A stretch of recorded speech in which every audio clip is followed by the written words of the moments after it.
सततं कीर्तयन्तो मां यततंच हृदवतः नमस्यंच महाभक्त्या नित्ययुक्ता उपासते। या ठिकाणी भगवान श्रीकृष्ण काय म्हणतात, जो माझं सतत चिंतन करी त्याचं काय करतो मी, योगक्षेम वागतो, त्याच्या मागं पुढे मी उभा राहतो। श्री क्षेत्र तुळजाभवानी मंदिर खामगाव नंबर 1 ते श्री क्षेत्र पंढरपूर हा पायी दिंडीने निघालेला दिंडी सोहळा आणि 5व्या दिवशी सेवा, 5व्या 6व्या दिवशी 6व्या दिवसाची या ठिकाणी आरणगावामध्ये सेवा आत्ताच अवतडे महाराजांनी ह्या विषयावर चिंतन केलेले, फार उत्कृष्ट बोललेले। परंतु या अभंगाच्या काळामध्ये आणि स्पीडमध्ये बोलण्यामध्ये हे सामान्य जनताला कळत नाही। सामान्य जनताला काय लागतं, सिद्धांत पटवून त्यांना कळतं दृष्टांत लागतो। म्हणून त्या दृष्टांत रूपी मी तुम्हाला एक तुटका सांगतो। ह्या वारीला गेले तर मग जो माझं सतत चिंतन करतो मी त्याच्या पाठीशी उभा आहे। मग ह्या वारीमध्ये आणखी आपला कोणता विषय चालू होता, पंढरीशी जाय आल्यानु संसार, त्याच वगैरे धरून हा विषय आणि तिच्यावरच हा बोलण्याचा प्रयत्न करा। मला बाळासाहेब महाराज म्हणले होते एक विषय घेतला का तिच्यावर तुम्ही चिंतन करीत चालेल, 10 मिनिटं 15 मिनिटं काय असेल ते। अनेक साधू संत गेले, त्यात जनाबाई बी गेली नाही पुढं पंढरपूर। जनाबाई कशी गेली, ती 5 वर्षाची लहान होती, आई वडिलांबरोबर गेली। पंढरपूरचं ऐश्वर पाहिलं तिला, पांडुरंगाची मूर्ती पाहिली, देवभान विसरून गेली। देवभान विसरल्यानंतर आई वडील पुन्हा आता एखादा संपली पुन्हा वापस वारकरी निघाले, पण ही जनाबाई वापस यायला तयार नाही। जणी पंढरपुरा गेली, परतून नाही आली, ते जनाबाई तिथंच थांबली। आई वडिलांना मस्त प्रयत्न केला, पण ती काय आई वडिलांबरोबर गेली नाही। 2 दिवस ते बडवडीने तिचा सांभाळ केला, कोणाचा, जनाबाईचा। जनाबाईचा सांभाळ करून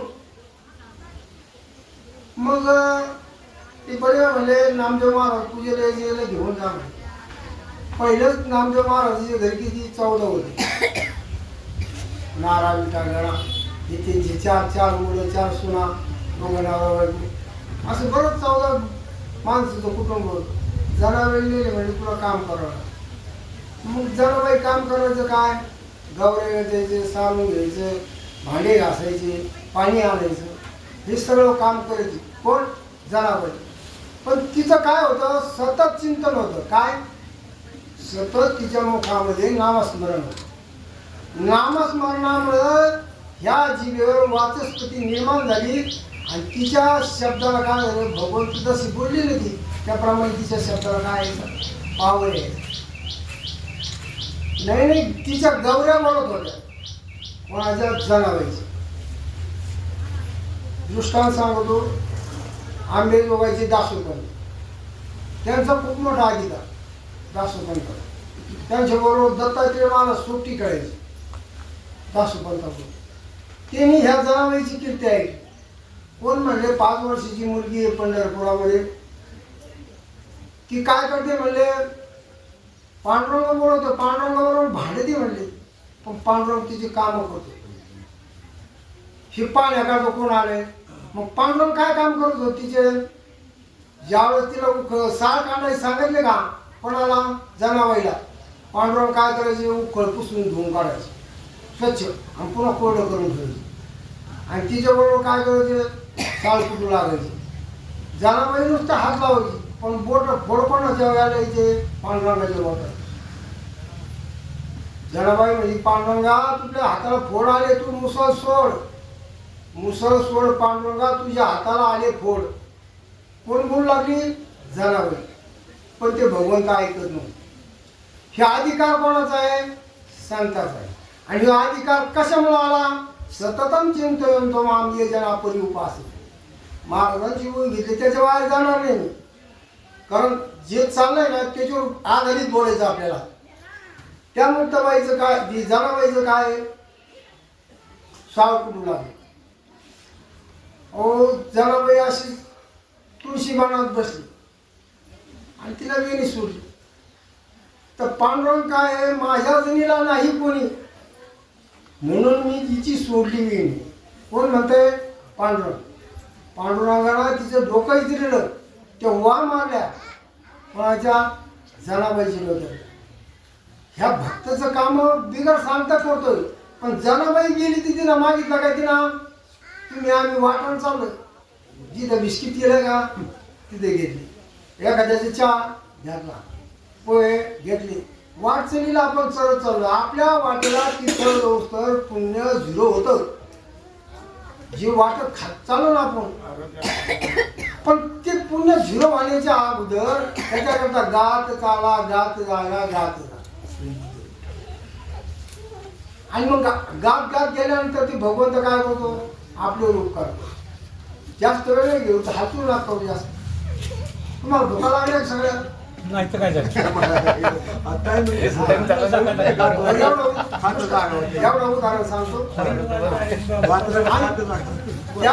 त्या जनाबाईला काय केलेलं आहे? दासोपंत आले. दासोपंत आल्यानंतर कुठे ती म्हणले जणी, ती म्हणले गौरवायचं. मग दासोपंत तिकडे गेले पुरा गोपाळपूर गेल्यानंतर मग त्या दोन्ही मुलीचे भांडणं झाले. आता ती मुलीच होत्या. तू म्हणजे माझ्या गावला जोडले, ही म्हणजे माझ्या गावला जोडलं. जनाबाईच्या जो गौरव आल्या तिचे जास्त होत्या. आणि श्रीमंताची मुलगी तिच्या कमी होत्या, पण ती जनाबाईची घ्यायची. पण जनाबाईची जास्त का होत्या? पांडुरंग गावला जमा करू लागायची. कोणाला? जनाबाई. तिच्यामुळे तिचं ढीग मोठा व्हायचा. आणि ते बाकीच्याला दिसत नव्हतं पांडुरंग, फक्त जनाबाईलाच दिसायचं. मग तिच्या गावला भांडणं लागली झेंझट घाला.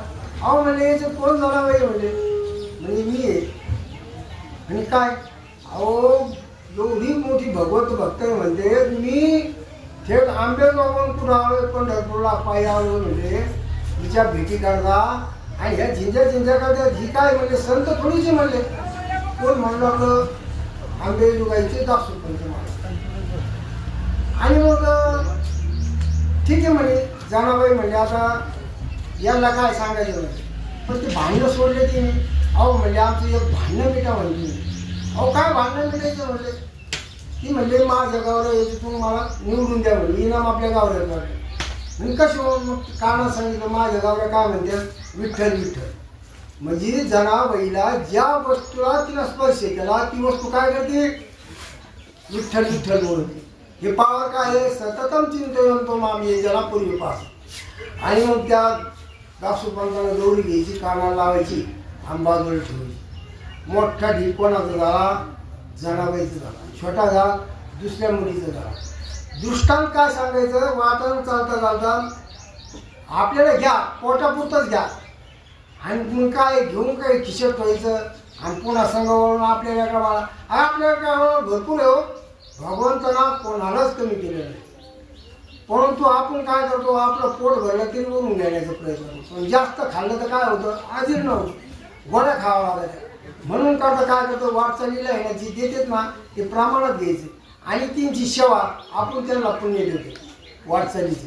हे जी पुण्य आहे. मग भगवंत काय समजत या ठिकाणी? तुम्ही फक्त माझं चिंतन करा. काय? मी तुमच्या पाठीशी उभा आहे. तुमचं जे काय विघ्न असतील ते मी सगळे निवारण करेन. आणि झालेली सेवा तुमच्या चरणी अर्पण करतो.